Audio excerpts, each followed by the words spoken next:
Good evening. This is All India Radio. I am Saira Mujtaba and with me is R.S. Raghu with the evening news.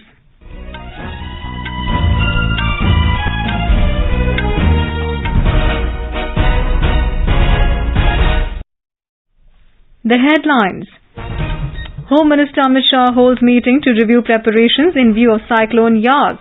Cyclone likely to make landfall between Paradip and Sagar Islands on Wednesday. More than 100 teams of NDRF being deployed in Odisha, West Bengal, Andhra Pradesh, Tamil Nadu, Jharkhand and Andaman and Nicobar Islands in view of cyclone. National COVID-19 recovery rate improves to 88.7%. More than 19 crore 60 lakh vaccine doses administered to beneficiaries till now. Over 21 crore 80 lakh vaccine doses given to states and union territories by the centre so far. Domestic production of critical medicines like amphotericin B and remdesivir being ramped up in the wake of COVID-19. Government to give assistance of 1,500 rupees to each transgender person in view of COVID-19 pandemic. Lockdown extended for one more week in Bihar, Himachal Pradesh and Uttarakhand. India attracts highest ever total FDI inflow of $81.72 billion during last financial year. And India and Israel sign a 3-year work program for cooperation in agriculture.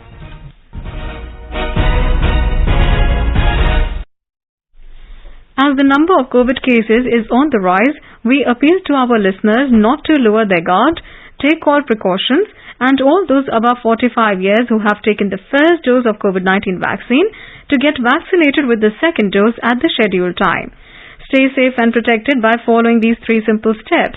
Wear a face mask, maintain 2 gaz ki duri for social distancing, focus on hand and face hygiene. And now the news in detail.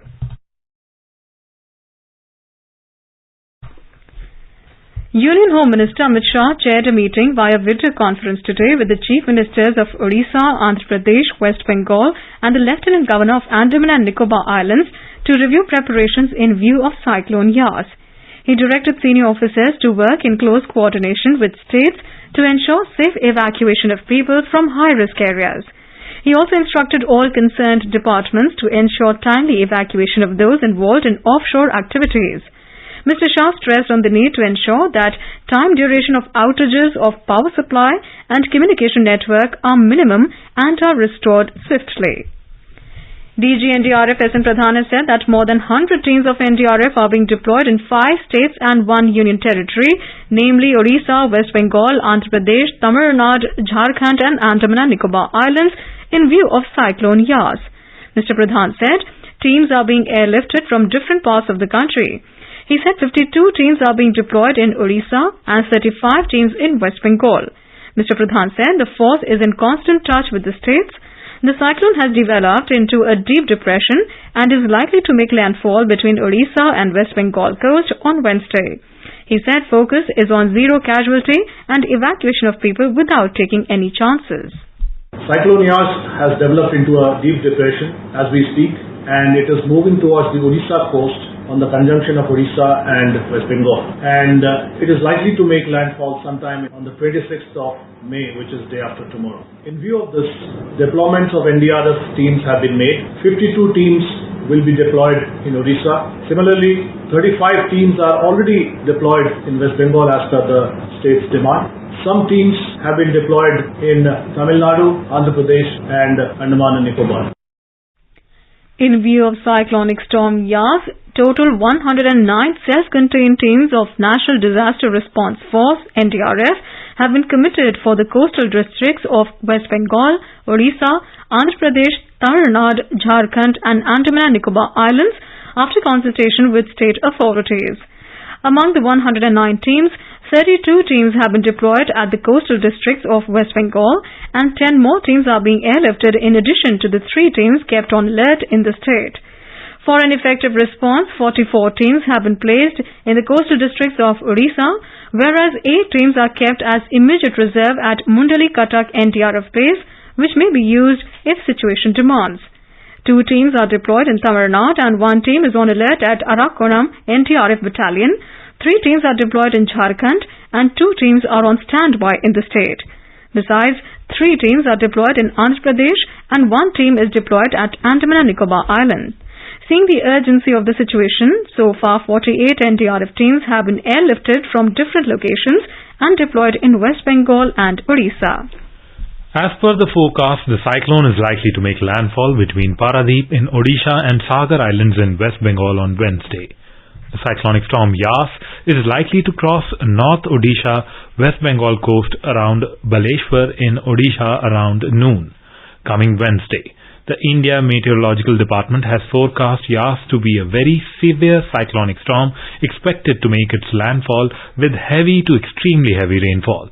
Storm surges from 3 to 4 meters and wind speed gusting up to 185 kilometers per hour. Accordingly, the Odisha government has alerted the concerned district collectors to take expeditious measures to minimize the damage while ensuring zero casualty. The Special Relief Commissioner of the state has said that given the present meteorological conditions and other inputs, the Odisha government has put Mayurbhanj, Kendujhar and parts of Puri, Cuttack, Khurda, Nayagarh and Dhenkanal in the cyclone alert zone. Besides, the 5 North Odisha districts like Baleshwar, Bhadrak, Jajpur, Kendrapara and Jagatsinghpur are likely to be impacted the most by the cyclonic storm. Ahead of the impending cyclone, Odisha Chief Minister Naveen Patnaik today appealed to the people to cooperate with the administration in managing the double jeopardy the state is now confronted with. In a video message, the Chief Minister called upon the people to ensure their safety from COVID-19 and the cyclone by cooperating with the local administration. Describing the situation as a double whammy, he further appealed to the people to wear double masks, be they at the home or at the cyclone shelter. Meanwhile, the state has asked collectors of the concerned coastal districts of North Odisha to complete the evacuation process by afternoon tomorrow. While the state is fully ready with more than 50 NDRF, more than 60 ODRAF and about 200 fire service teams for rescue and relief operations, more than 500 special teams for road clearance and 10 to 12,000 manpower of the Energy Department are also in standby mode with tools and equipment to carry out the restoration works. Girish Chandradas, AIR News, Bhubaneswar. In West Bengal, the state government has been gearing up to combat cyclone Yas, which is expected to make landfall on Wednesday as a very severe cyclone. Chief Minister Mamata Banerjee told media persons in Kolkata today that 51 disaster response teams have been pressed into action and the state is making arrangements to evacuate around 10 lakh people from the coastal areas. Adequate relief materials have been sent to the blocks and local administration has been asked to stock necessary medicines as well. All preparations are in place to deal with the cyclone Yas if it hits Bangladesh coast. State Minister for Disaster Management and Relief, Enamur Rahman, has said that local administration, police and volunteers are ready on the ground to help people during the cyclone. More from our Dhaka correspondent. The minister said that the risk of the cyclone Yas hitting Bangladesh coast is quite low, yet the government is keeping a close watch on the situation. In the Chattogram, over 500 cyclone shelters have already been set up.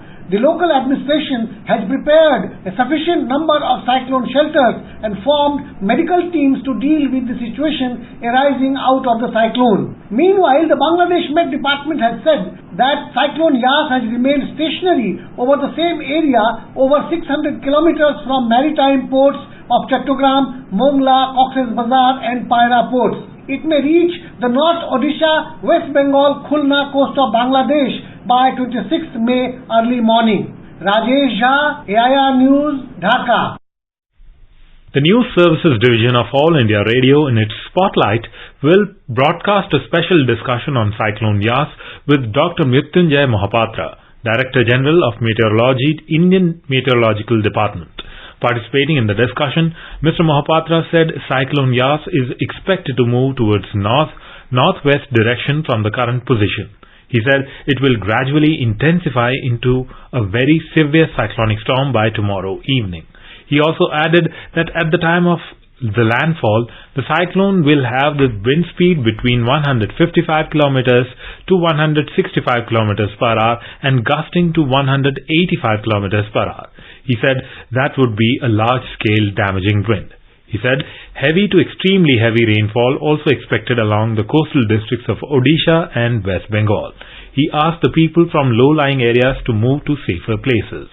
It can have large-scale damage on kacha houses, tin houses, asbestos houses. Even sometimes the old pakka houses can be affected. It can also affect the railway traffic, surface transport and air traffic. Over the sea, it is highly disturbed condition. So entire shipping operation, fishing operation, marine operations are suspended, to remain suspended till 26th. And in association with this cyclone, we are also expecting heavy to extremely heavy rainfall. This can be heard tonight on FM Gold channel and additional frequencies from 9:15 p.m. onwards. This program will also be available on our website newsonair.com and on our YouTube channel News on AIR Official. More than 19 crore 60 lakh vaccine doses have been administered to beneficiaries in the country till now. The Health Ministry said the country has reported 2,22,000 new COVID-19 cases in the last 24 hours, taking the total number of cases to over 2 crore 67 lakhs. In the last 24 hours, over 3,02,000 people recovered from COVID-19 infection. Till now, over 2 crore 37 lakh 28,000 people have recovered. The centre has provided over 21 crore 80 lakh vaccine doses to the states and union territories so far. This has been given both through the free of cost category and through the direct state procurement category. Of this, the total consumption including wastages is over 20 crore doses. More than 1.8 crore COVID-19 vaccine doses are still available with the states and union territories.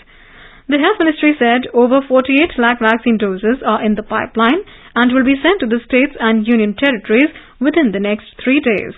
As part of the nationwide vaccination drive, the central government has been supporting the states and union territories by providing them COVID vaccines free of cost. In addition, it has also been facilitating direct procurement of vaccines by the states and union territories. The centre has decided to provide the facility of on-site registration and facilitate cohort registration on CoWIN digital platform for people in the age group of 18 to 44 years. This facility will only be available at government COVID vaccination centres or CVCs. It will not be available for private CVCs and they will have to publish their vaccination schedules exclusively with slots for online appointments. However, the on-site registration will be enabled in case of sessions exclusively organized with online slots towards the end of the day, as some doses may still be left unutilized in case the online appointee beneficiaries do not turn up on the day of vaccination due to any reason. In such cases, on-site registration of a few beneficiaries may be necessary to minimize vaccine wastage. Union Health Minister Dr. Harshvardhan chaired the 27th meeting of the high-level group of ministers on COVID-19 through video conference in New Delhi today. He was joined by Civil Aviation Minister Hardeep Puri and Ports, Shipping and Waterways Minister Mansukh Mandavia. Dr. Harshvardhan said today is the 11th day in succession where the number of recoveries is more than the number of new cases. This is also the 8th day in succession where there are less than 3 lakh daily new cases. He said this is a positive sign. Speaking on vaccines and clinical intervention, Dr. Harshvardhan observed that 19.6 crore COVID doses have been administered to the people. Over 60 lakh doses are still with the states and further 21 lakh doses are in the pipeline. He noted that the union government has already sent over 70 lakh remdesivir vials and 45,735 ventilators to states and UTs. On genome sequencing, the Union Health Minister informed that 25,739 samples have been sequenced and variant B1617 has been found in 5,261 samples, making it the most common mutation detected till now. He also informed that states have been requested to send samples regularly for better analysis. Dr. Harshvardhan appreciated the coordination between the centre and the states in flagging of emerging cases of mucormycosis. 5,424 cases have been reported from 18 states, with the most number of cases being reported from Gujarat and Maharashtra. Speaking on the increased demand of drugs to treat mucormycosis, Secretary Pharma S. Aparna informed that 5 more manufacturers have been given the license to manufacture amphotericin B within the country. She also stated that domestic production of APIs is being ramped up to augment production of critical medicines like amphotericin B and remdesivir. Union Health Ministry has said that the country is witnessing continuous decline in number of active cases in COVID-19 and further improvement in the recovery from the infection in the past 22 days. Addressing media, Joint Secretary in the Health Ministry, Lava Agarwal, said that the number of active cases has now come down to 10.17% from the level of 17.13%, while the recovery rate has improved to 88.7% from the level of 81.7% on 3rd of May. देश में recovery rate में भी वृद्धि note की जा रही है, जहां 3 मई के समय पर यह रिकवरी 81.7% थी, अब 88.7% हो गई है। देश में 27 स्टेट ऐसी हैं जहां पर की recovery more than the daily cases reported also. जो जिला 100 से अधिक केसेस डेली बेसिस पर रिपोर्ट कर रहे थे, उसमें नंबर कम होता दिख रहा है, जहां करीब 531 जिले 28 अप्रैल से 4 मई वाले हफ्ते में ऑब्जर्व किए गए, वह घटते घटते 431 जिले रह गए हैं।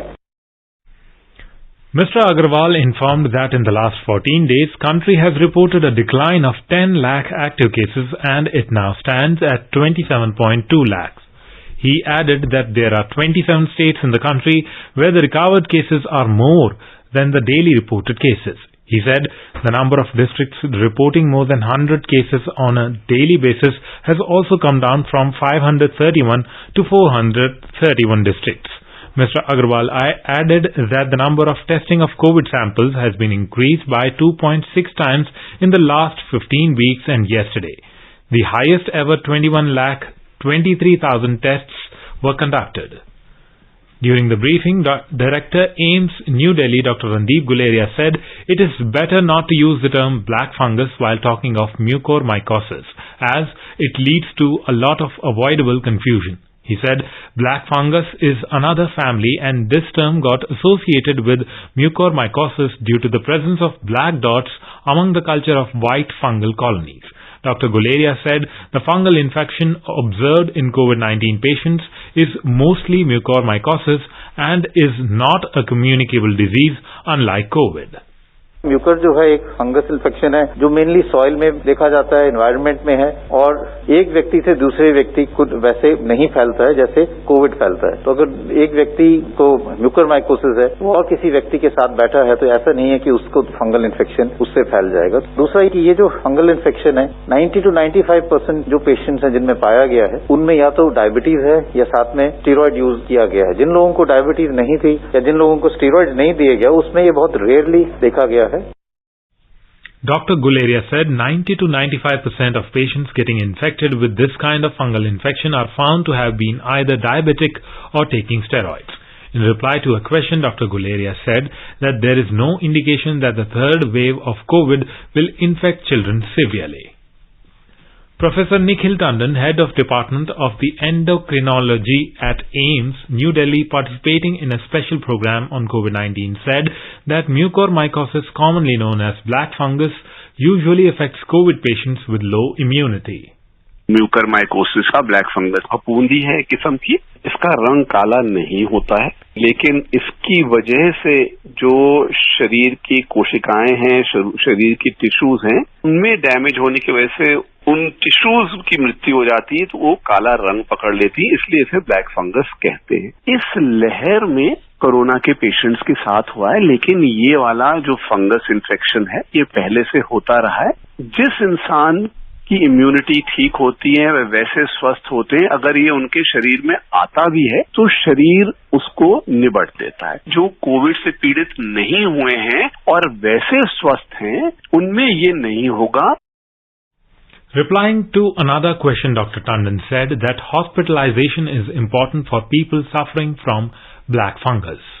म्यूकरमाइकोसिस वैसे तो बहुत अनकॉमन बीमारी है, लेकिन ये बीमारी अगर हो जाती है तो ये गंभीर हो जाती है। इसलिए शुरुआत के दिनों में तो डेफिनेटली अस्पताल में भर्ती होना ही उचित होगा, क्योंकि लोगों में ऑपरेशन करके जो नाक में और साइनसेस में टिश्यूज से फंगस का लोड हटाना पड़ेगा, तो उसके लिए एक ऑपरेशन चाहिए होता है। उसके बाद नसों में दवाई दी जाती है और इन दवाइयों के भी अपने कॉम्प्लिकेशंस हो सकते हैं, तो उन पे ध्यान रखना पड़ता है। तो अस्पताल में भर्ती होके ही शुरुआत में, जब तक स्थिति संभल ना जाए और हमें मन में ये ना हो जाए कि जो मेन कार्य है वो खत्म ना हो गया, तब तक तो जरूर ही अस्पताल में भर्ती होना चाहिए।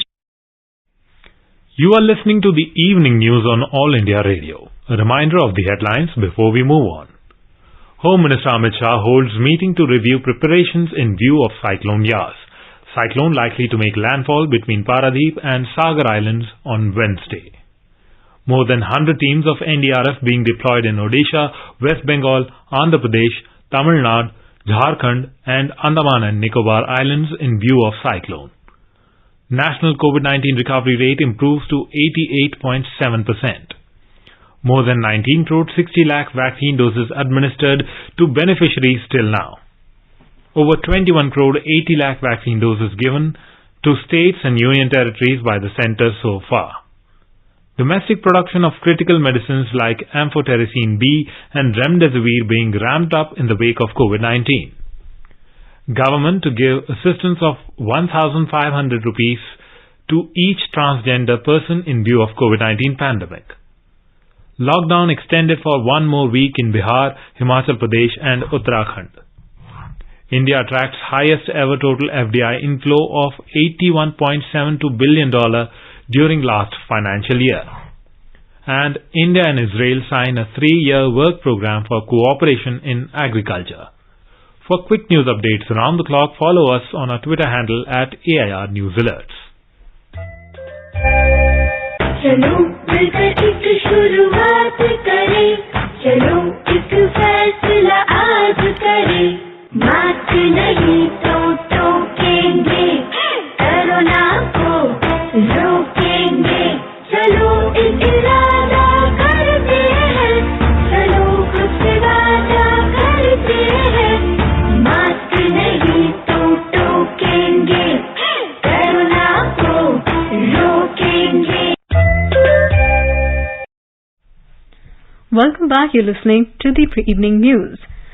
The government has decided to provide assistance of 1,500 rupees to each transgender person as immediate support to meet their basic requirements in view of COVID pandemic.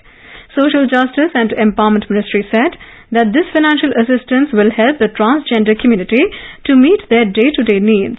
Our correspondent reports that the ministry has asked NGOs and community-based organizations working for transgender persons to spread awareness about this step. As the country is fighting with COVID-19, members of the transgender community have been critically affected by the pandemic, majorly because of serious disruption of livelihood. Any transgender person or community-based organizations on behalf of the transgender person can apply for financial assistance after providing basic details like Aadhaar and bank account number. They have to fill a form which is available on the website of the National Institute of Social Defense. Center had provided similar financial assistance and ration kits to transgender persons during last year's lockdown. A total amount of over 98 lakh rupees was incurred, which benefited nearly 7,000 transgender persons across the country. With Dipendra, Suparna Saikia, AIR News, Delhi. Bihar Chief Minister Nitish Kumar announced that the lockdown that is currently in force across the state till 25th of May has now been extended till June the 1st. Vaccination centers, banks and essential services will remain functional during the lockdown. This decision was taken at a meeting of Crisis Management Group which was chaired by Chief Minister Nitish Kumar. Mr. Kumar said positivity rate has declined and recovery rate has increased in the state after the lockdown in the state. According to guidelines, ration shops, dairy, vegetables and meat shops will remain open between 6 a.m. and 10 a.m. in urban areas and 8 a.m. to 12 noon in rural areas. In order to break the virus chain, the Himachal Pradesh government has decided to further extend the COVID curfew in the entire state till 31st of this month with the same restrictions. The decision was taken in the state cabinet meeting held under the chairmanship of Chief Minister Jairam Thakur in Shimla today while reviewing the COVID-19 situation of the state. In Uttarakhand, COVID curfew has been extended till the 1st of June. Cabinet Minister and spokesperson Subodh Unyal said in Dehradun that shops selling essential items like milk, vegetables, fruits, fish and meat, including PDS shops, will now be open from 8 a.m. to 11 a.m. daily. A group of self-motivated people have come forward to create a website which carries details of COVID facilities. The website www.covidbedsindia.in has information on COVID beds with and without oxygen, ventilators, and information on non-COVID beds is also available on the website. More details in this report. The website has volunteers from across the country who are working professionals. Speaking to All India Radio News, Anurag Singh, one of the volunteers, informed that the portal is catering to people in more than 16 states at present and they are looking for more volunteers from other states to expand the reach. He added that the content on their website has data from official sources. As far as we know, no other resource provides a pan-India and updated information source of COVID beds availability through a medium of a map. So we are currently about 25 volunteers working on this who constantly manage the resource by making sure there are no issues in the information that is being provided by us on the website. Another volunteer, Ankit, said the website is unique as it provides pan-India information through a map. So the portal is available at covidbedsindia.in and it's in the form of a map interface. There, if you choose your city, you will be shown a map with hospitals as markers. If you click on the marker of any hospital, a pop-up opens and there you can see all important facilities that you want to look at. The volunteers say that they will not convert the website into a professional entity and it will remain a volunteer-run platform for the benefit of the society. Diksha Saxena, AIR News, Delhi. The Brihanmumbai Municipal Corporation BMC today started its 3-day special walk-in vaccination drive for citizens at its centre in Mumbai. In this drive, citizens aged between 60 years and above will get the first and the second dose of Covishield vaccine during the period. India has attracted highest ever total foreign direct investment FDI inflow of $81.72 billion during the last financial year. Commerce and Industry Ministry said it is 10% higher as compared to 2019-20. FDI equity inflow also grew by 19% in last financial year compared to 2019-20. In terms of top investor countries, Singapore is at the apex with 29%, followed by the USA 23% and Mauritius 9%. The ministry said computer software and hardware has emerged as the top sector during last financial year with around 44% share of the total FDI equity inflow, followed by infrastructure activities and services sector. It said Gujarat is the top recipient state with 37% share of the total FDI equity inflows, followed by Maharashtra 27% and Karnataka 13%. India and Israel have signed a 3-year work program for cooperation in agriculture. India and Israel are implementing the Indo-Israel Agricultural Project Centers of Excellence and Indo-Israel Villages of Excellence. Speaking on the occasion, Agriculture and Farmers Welfare Minister Narendra Singh Tomar said the agriculture sector always remains a priority for India. The Delhi police has sent a notice to microblogging site Twitter over the toolkit controversy. Police said it is inquiring into a complaint in which clarification is sought from Twitter regarding the classification of a tweet by BJP spokesperson Sambit Patra as manipulative. Earlier, Mr. Patra had shared an alleged toolkit prepared by Congress to target the government. Later, Twitter had labelled it as manipulated media. Congress had also approached Delhi police with a complaint against BJP leaders, terming the toolkit as forged. A partial phase of lunar eclipse will be visible in India on Wednesday. According to the IMD, a total eclipse of the moon will occur on 26th of May. And now, before we end the bulletin, the headlines once again. Home Minister Amit Shah holds meeting to review preparations in view of Cyclone Yas. Cyclone likely to make landfall between Paradip and Sagar Islands on Wednesday. More than 100 teams of NDRF being deployed in Odisha, West Bengal, Andhra Pradesh, Tamil Nadu, Jharkhand and Andaman and Nicobar Islands in view of cyclone. National COVID-19 recovery rate improves to 88.7%. More than 19 crore 60 lakh vaccine doses administered to beneficiaries till now. Over 21 crore 80 lakh vaccine doses given to states and union territories by the centre so far. Domestic production of critical medicines like amphotericin B and remdesivir being ramped up in the wake of COVID-19. Government to give assistance of 1,500 rupees to each transgender person in view of COVID-19 pandemic. Lockdown extended for one more week in Bihar, Himachal Pradesh and Uttarakhand. India attracts highest ever total FDI inflow of $81.72 billion during last financial year. And India and Israel sign a 3-year work program for cooperation in agriculture. And with that we end the evening news. Good night.